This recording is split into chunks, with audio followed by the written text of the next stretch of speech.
অবস্থা, কেমন আছো? এই তো, তুমি কেমন আছো? এই তো ভালো। আচ্ছা, তুমি কিন্তু আগের থেকে অনেক মোটা হয়ে গেছো। একদমই না। আচ্ছা, চলো কোনো রেস্টুরেন্টে বসি। রেস্টুরেন্টে না, আজকে সময়টা এখানেই কাটে। আচ্ছা, তোমার যেটা ইচ্ছা সেটাই হবে। কেন? আমার ইচ্ছা কেন? তোমার কোনো ইচ্ছা নাই? আছে। আচ্ছা, তোমার মনে আছে আমরা এখান থেকে কলেজে যেতাম? হ্যাঁ, মনে আছে তো, কিন্তু তখন তুমি আরো চিকন ছিলা।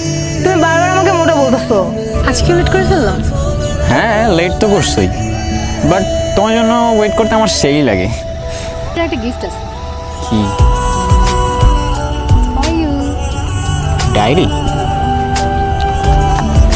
আচ্ছা আমার জন্য কবিতা লিখে আনবা, কেমন?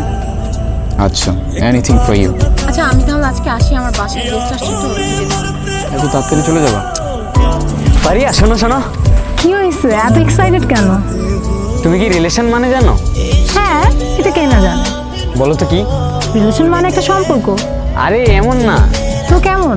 আরে একটা ছেলে একটা মেয়েকে আই লাভ ইউ বললে, তারপর রিপ্লাই মেয়েটাও যদি আই লাভ ইউ টু বলে, তাহলে অটোমেটিক রিলেশন হয়ে যায়। কিন্তু মেয়েটা আগে বললে কিন্তু হয় না। তোমার এই আজগুবি নিয়ম কে বানাইছে? এত কিছু জানি না, তুমি এখন আমারে বলো আমরা কি রিলেশনে আছি? তোমার এই আজগুবি সূত্র মতে না। তার মানে কি তুমি আমার ভালোবাসো না? আমি কি না করছি? মানে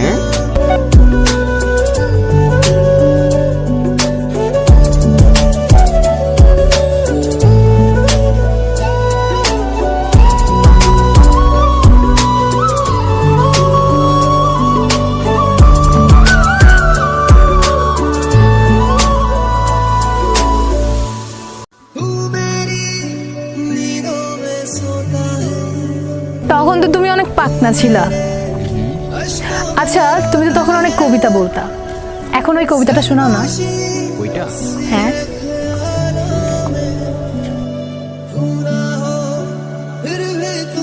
তোমার তাহলে মনে আছে আমার কবিতার কথা?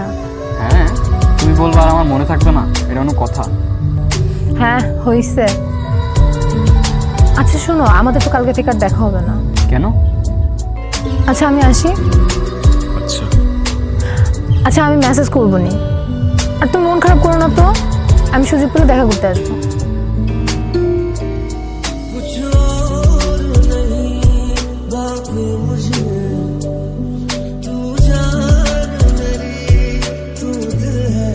ওই যে আমার হাজবেন্ড আসতেছে।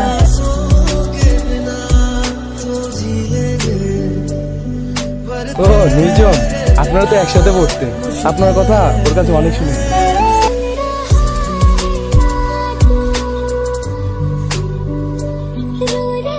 আচ্ছা নির্জন, শোনো। এই চলো তো, আমাদের লেট হয়ে যাচ্ছে। নির্জন,